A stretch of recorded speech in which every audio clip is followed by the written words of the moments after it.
Now I'm lifting the board a bit.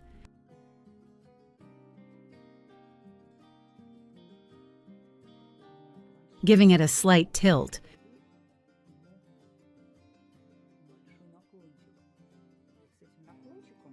With this tilt, it'll be much easier to work.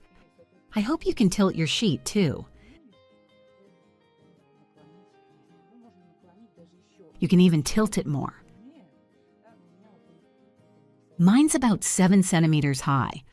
You can go even steeper. And now, with this tilt, I keep painting. Now I want to paint some individual rays. I take a pretty saturated yellow-green with a thin brush.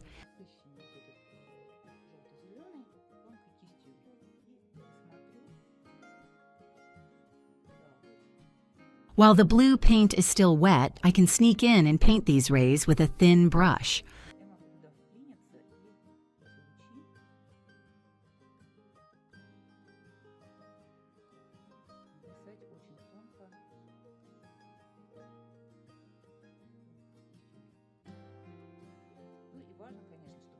It's important that they're all more or less parallel.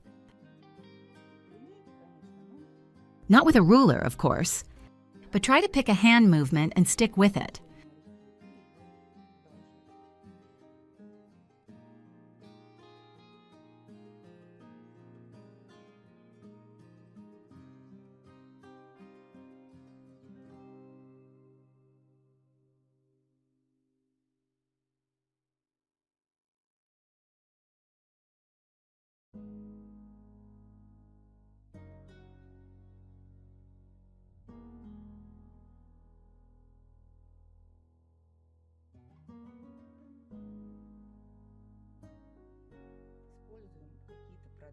Use some of the gaps that appeared as you worked.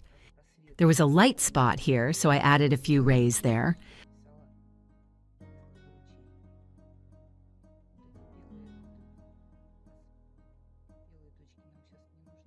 We don't need white spots right now, so I shade those in.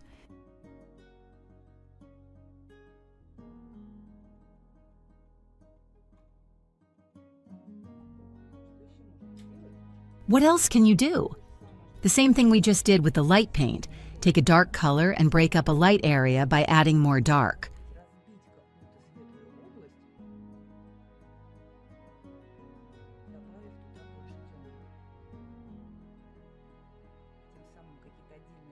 That way, some rays will stand out more. While it's still wet, you can get in from below to this line.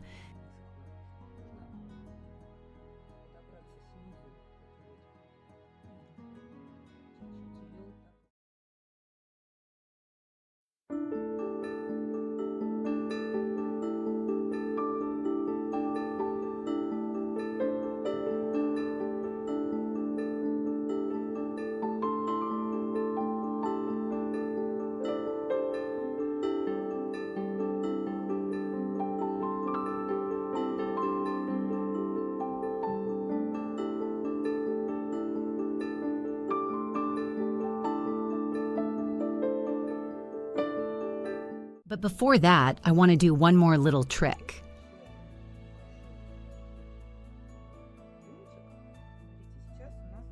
See, right now we have a really hard edge between the mountain and the sky. It happened naturally, because I didn't want the sky to bleed into the mountain.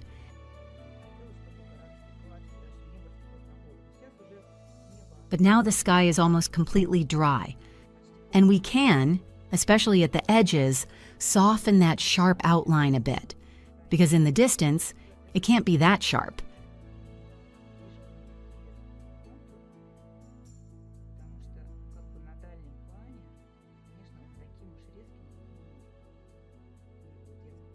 I waited on purpose for the sky to dry well and for this part to dry too.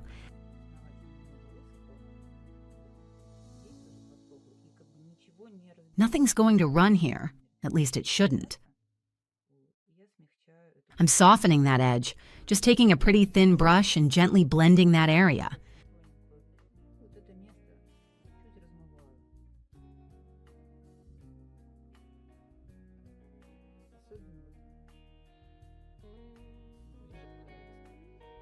especially closer to the edge of the paper. Here I'll keep the sharpness. I need it here, but I'll blend this side. Just run the brush along the edge and it softens.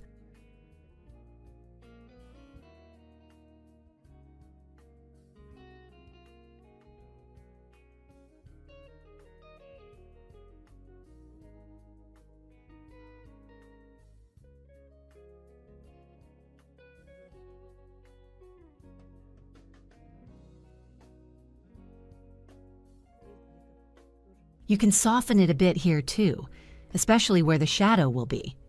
That's not planned, but I want to.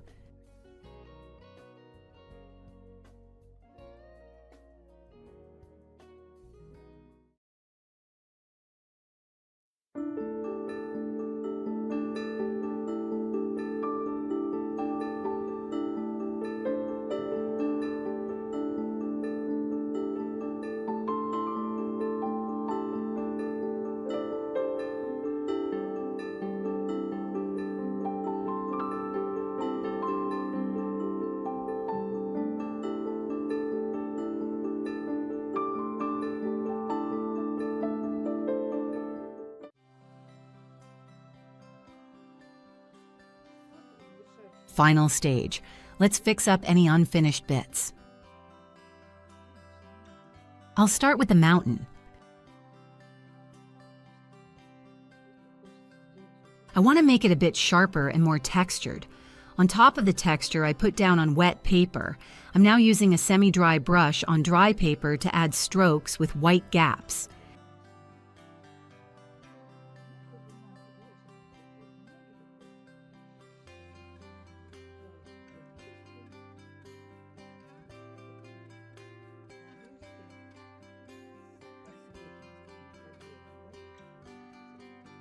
Let me try it out.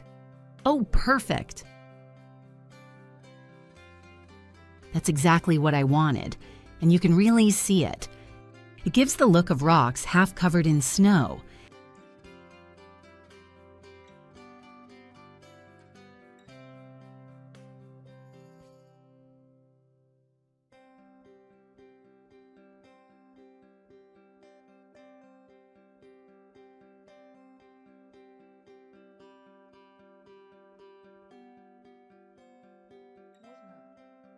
You can use this trick elsewhere too, if it makes sense.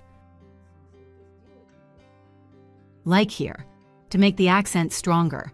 But I don't want to go further than that. This area should really fade into the distance.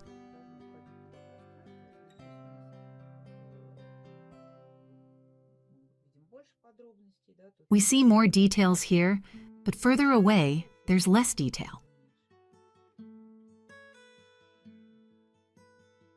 You can make it more complex.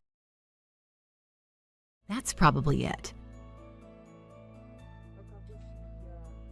As usual, I'll say a few final words about what I think worked well and what to pay attention to.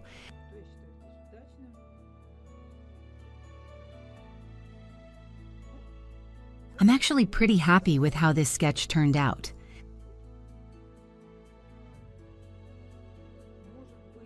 Maybe the Aurora stripes themselves could be a bit different.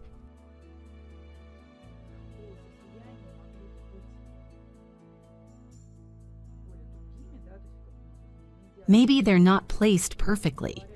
Honestly, it's always a bit of a lottery. Sometimes it works out great. Sometimes you try and they just don't look right. So overall, I'm happy.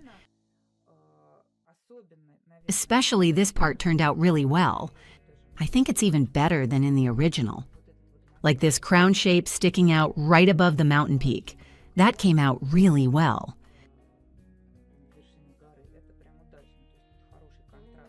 There's a nice contrast of light and dark here. It really feels like a hanging crown or a curtain.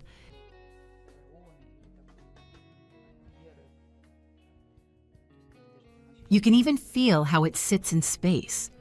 That's really how the Aurora moves. It's a bit of a shame.